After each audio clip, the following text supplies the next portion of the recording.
agresi militer Belanda II yang dilakukan pada 19 Desember 1948 bertujuan menyerang wilayah RI dengan ibu kota yang saat itu di Yogyakarta.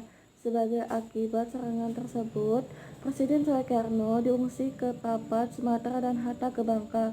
Sebelum mengungsi, keduanya sempat memimpin rapat kabinet dan memberi mandat kepada Menteri Kemakmuran Safrudin Prawiranegara yang ada di Sumatera untuk membantu pemerintahan darurat Republik Indonesia (PDRI).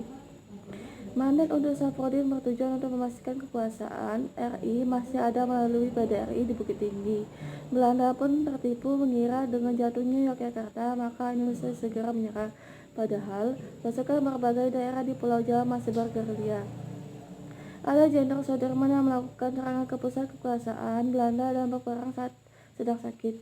Di samping itu, A.H. Nasution juga melakukan serangan tanggal 22 Desember 1949 dan memproklamasikan pemerintahan militer di Pulau Jawa.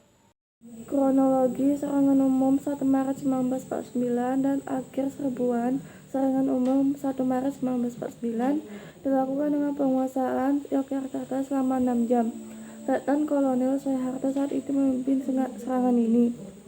Adanya serangan umum 1 Maret 1949 membuktikan kepada dunia internasional bahwa Indonesia tetap ada. Tokoh lain yang tidak terlepas dari peristiwa ini adalah Sultan Hamengkubuwono IX. Dia mempersilahkan satuan-satuan pejuang di dalam maupun luar Yogyakarta ke istananya untuk saling berkomunikasi. Kendati begitu, sampai sekarang masih belum dapat dipastikan siapa penggagas asli serangan umum 1 Maret 1949. 3 tokoh yang berkemungkinan adalah Sri Sultan Hamengkubuwono IX, Letkol Soeharto, dan Kolonel Bambang Sugeng. Dalam rekaman itu, Sultan mengatakan dia melihat semangat rakyat makin lemah pada akhir Januari 1949.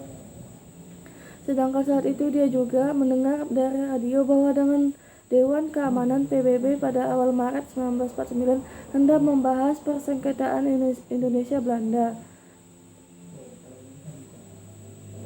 Hal tersebut dinilai menjadi alasan melakukan serangan umum 1 Maret 1949. Tujuannya adalah meningkatkan semangat dan harapan rakyat serta menarik perhatian dunia bahwa RI masih punya kekuatan.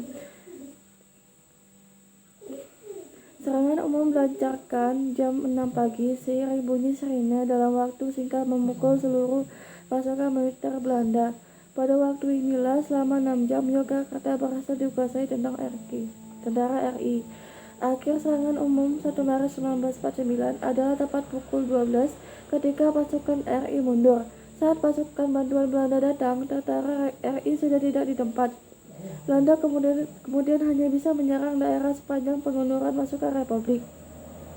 Esok harinya, R. Sumardi menyampaikan peristiwa ini ke pemerintah PDRI di Bukit Tinggi via radiogram.